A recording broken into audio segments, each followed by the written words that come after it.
Hi, I'm very pleased to have with me here today Chris Dewolfe. He is the CEO of SGN. Hey, Doug. How are you?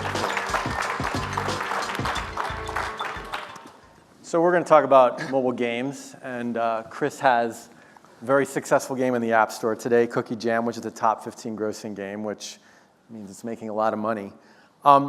When you think about how to create a game or create a game slate, where do you sort of start?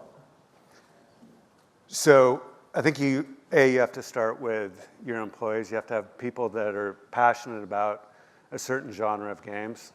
We've made that mistake in the past where we got into the social casino space and we built some slot games and none of us really cared about it. So at the end of the day, the games weren't very good. In the case of our company, we're all super passionate about casual games and puzzle games. So we hired the best talent in the world, and we really believe that that passion bleeds into the product. So you have great game studios. Then from there, you look at proven game mechanics, and then you find a good twist on those game mechanics, and then you build a quick prototype. Given the amount of competition on the App Store, do you think a lot about how you're positioned competitively against maybe companies that have similar products? Yeah, so right now we have the #2 match-3 game in the world. And again, I think there are certain sort of entry points or keys that you need to get into the top-rated games in the App Store. You need to, A, have a fun game that is super, super polished. You need to have a great user acquisition team. And then it's always nice to have a full slate of games with similar demographics where you can cross-promote those games from one to another. In terms of some of the things that are important, obviously you talk about game design, which is important, but it also seems these days that marketing is becoming a bigger competency for companies that are doing well. They're certainly talking a lot about how they market their games, and the bigger companies feel like they have an advantage. How do you look at that trade-off between game design and marketing? Is it a trade-off? Do you need to be great at both? Yeah, it really depends what you want to accomplish. I mean, you look at a game like Flappy Bird, and I'm sure those guys were very happy making $50,000 a day, doing no marketing, and making a ton of money for what their cost structure was. Completely viral game. Same with Angry Birds several years ago. I don't think they did a lot of marketing there. But these days, in the free-to-play market, you really need to be great at both. It all starts with a great game, and then it never ends. I mean, once we finish a game, we triple the size of the team. If we're hitting our LTVs that we want to hit, we triple the size of the team, and we continue to make sure that the levels are right. They're tuned correctly, meaning the pass rates on each level aren't too easy, they're not too hard, that we're monetizing the game as well as we can, that our retention is great. And then from there, you have to have a great UA team that is not only just spraying and praying everywhere and looking for a certain cost per install, but really, really taking it down to a certain cohort.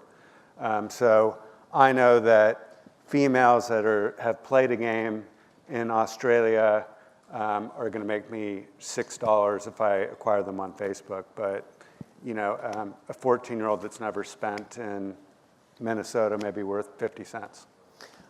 When I look at, and I'm a media guy too, when you look at other industries, a lot of these companies spend as much on marketing to retain the customers they already have as they do to try and acquire new customers. Do you think that's something that's important on mobile? Do you need to target marketing to people who've already installed your game to kind of remind them, hey, like, play the game? Is that something that's important? It's huge. So it's a lot cheaper to reacquire a customer that has already been in your game.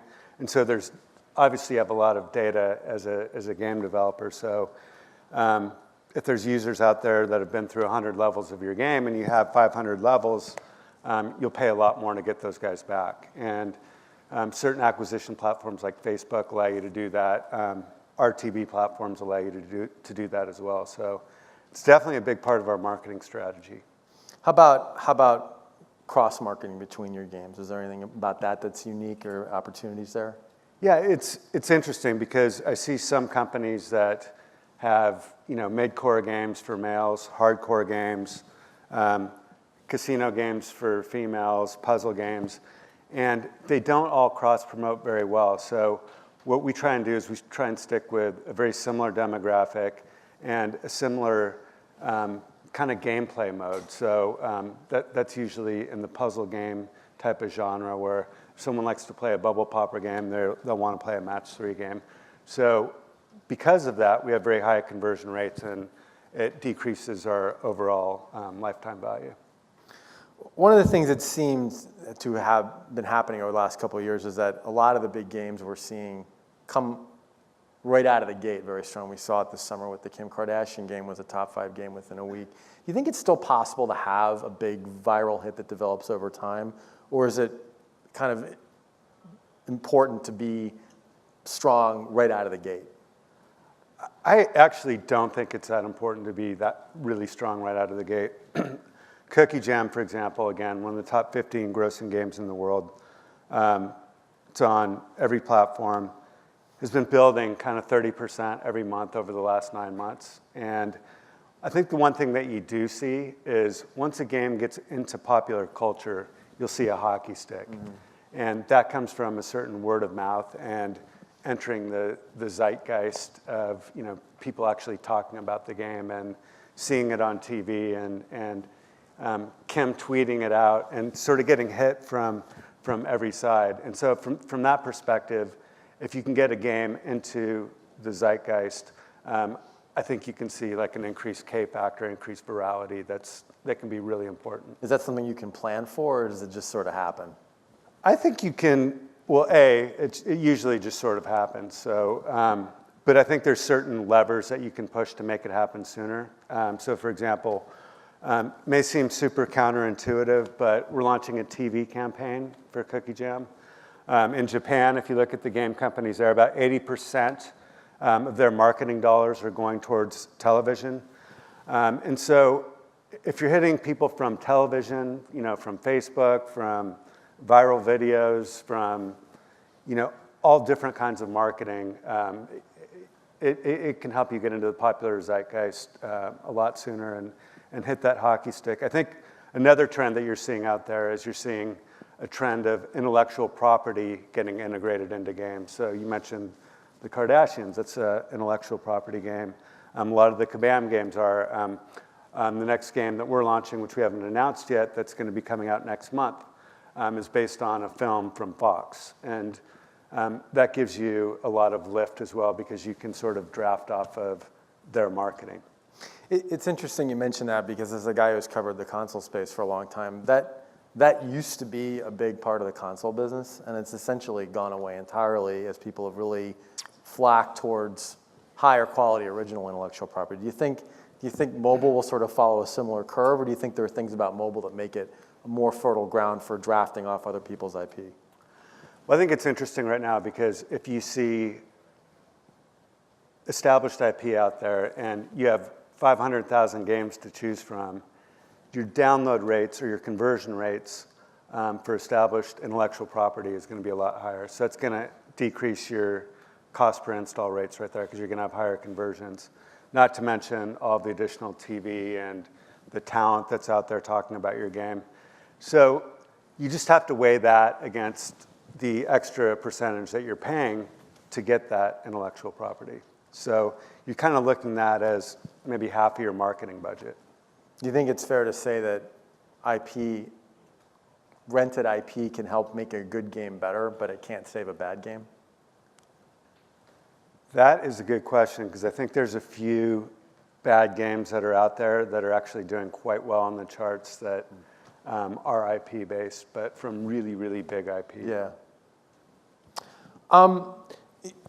We talked about how do you come up with a big hit game, and you mentioned Flappy Bird, obviously. And one of the things we've seen is that the most successful games have sustained well in the charts over time, and obviously it's because people are bringing out new content on a constant basis, which is keeping people engaged.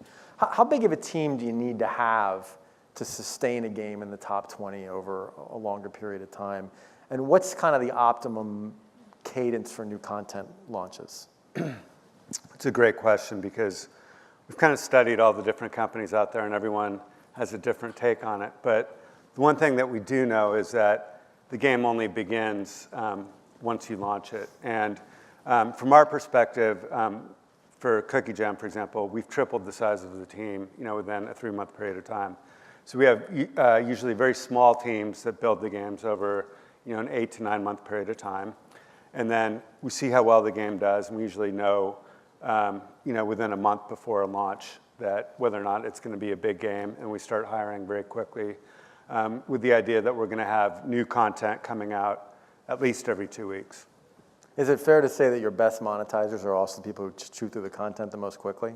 Yeah, that's very fair. And so those are the guys that you have to satisfy, and you have to know what they want. You need to make sure that each set of levels not only comes out on a very timely basis, but that those levels are also of super high quality.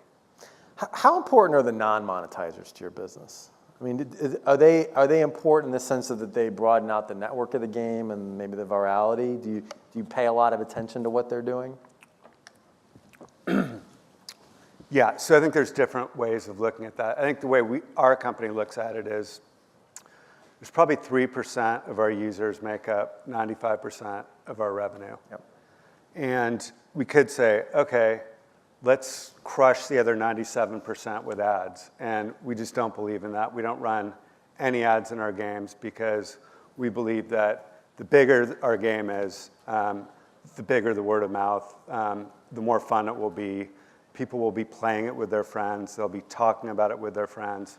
So the idea is to have the biggest DAU possible. So yeah, from a network effect, the other 97% from 40,000 feet wouldn't seem to be important, but from our perspective, it really is. Does there come a point when the growth in the game has sort of peaked out that you feel like maybe then you do want to start running ads, or is it more of a philosophical decision across your whole portfolio?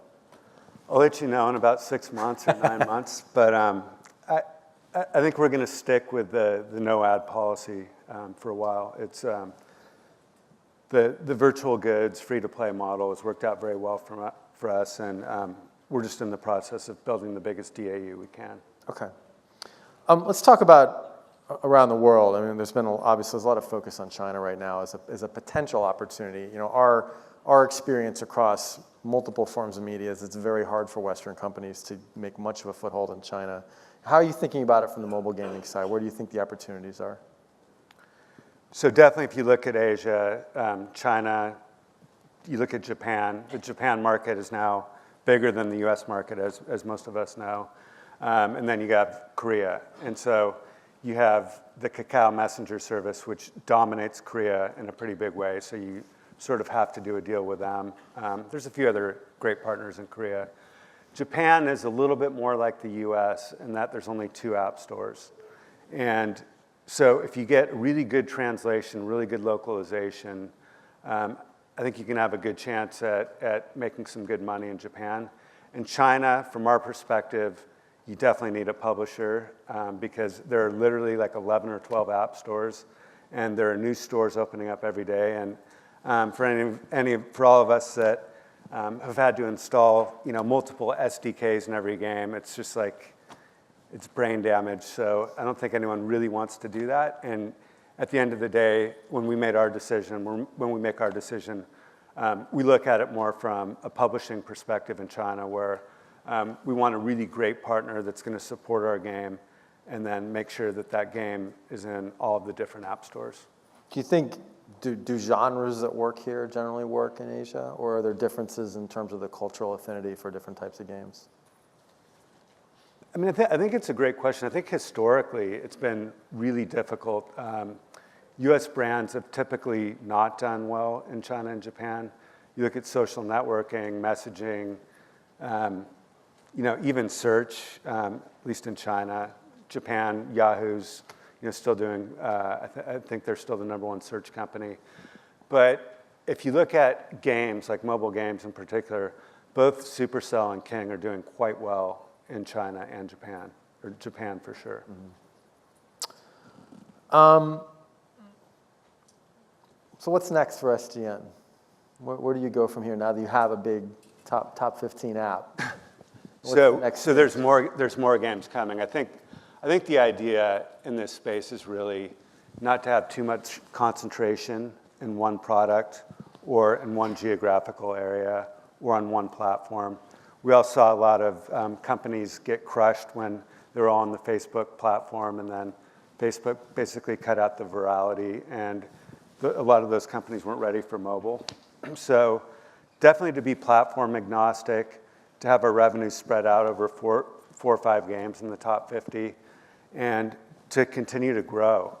I think that one of the interesting sort of macro trends right now is there's a lot of super healthy companies in the gaming space that are doing great 9-figure revenue streams like we are, super healthy EBITDA, a little bit too small to go public, but definitely great companies for the long term. So I think you're going to see a lot of consolidation coming over the next 2 to 3 years that we could be a part of on either the buy side or potentially the sell side, and then a potential public offering. A lot of people are talking about the market blowing up, and there's these SaaS companies out there that have huge multiples that are losing a lot of money. And if the market does blow up, gaming companies that have really solid earning games out there are going to be in great shape because we're good businesses. And some of the other software companies and messenger companies out there are not established businesses, and the money's not going to continue to flow into those forever. It certainly has been apparent to us that the market has, up to this point, not really been willing to pay much of a multiple for companies that are growing revenue double digits, that have double-digit operating margins, right? That are an industry that has a lot of growth ahead of it. What do you think you have to do to convince investors that, we have a big hit now, and in 2 years, we're still going to be a going concern? And that it's not just here today, gone tomorrow. Like, you're the analyst. It's probably a better question for you. You hear these pitches every day. But I think it comes back to the concentration issue. Again, I would want to not be too concentrated in one game. I wouldn't want to be too concentrated in one region or too concentrated in one platform. So I think if you can show a breadth of games on multiple platforms that are growing and you're a profitable company, I think this is the best business in the world. And it continues to grow. The market is growing. So even if you maintain your market share, you're still going to grow your business at 30% a year. Easier said than done, but we love this business. You mentioned consolidation. Do you think it happens where the bigger, more successful players start scooping up some of the smaller guys that maybe haven't gotten to scale? Or do you think that there's going to be consolidation at sort of the top of the food chain? It'll be interesting to see because it really hasn't been happening. So there were a few deals, I don't know, 2 or 3 years ago. I think Zynga bought Natural Motion maybe about a year ago. But other than that, there really hasn't been a ton of consolidation. So I think you'll see more of it at the mid-level. And neither King nor Zynga seems to have a huge appetite for doing a lot of acquisitions right now. But from our perspective, it's the right time because you mentioned the lower multiples. And if you believe in this business, which we believe in this business, then you should be acquisitive. And so that's where we see the consolidation. If you think about how long the runway is in this industry for the growth rates to still be exceptional, do you think it's 3 years, 5 years, 10 years? Wow, that's a great question. I think everything's going to change, and we always have to adapt with the changes, just like we went from PC to Facebook to mobile, and it could be in a couple of years the big growth may be in virtual reality. So we always got to be looking forward into what the new platform is, but I think the growth continues as we see more and more platforms develop, and they become more and more accessible and affordable to a larger part of the world. So, you look at the growth in Brazil, you look at the growth in Indonesia, you look at, everyone knows about China, that just the market for these games will continue to grow. The platforms continue to evolve. So I don't see any real end in sight. Okay, great. Thank you, Chris. Thank you.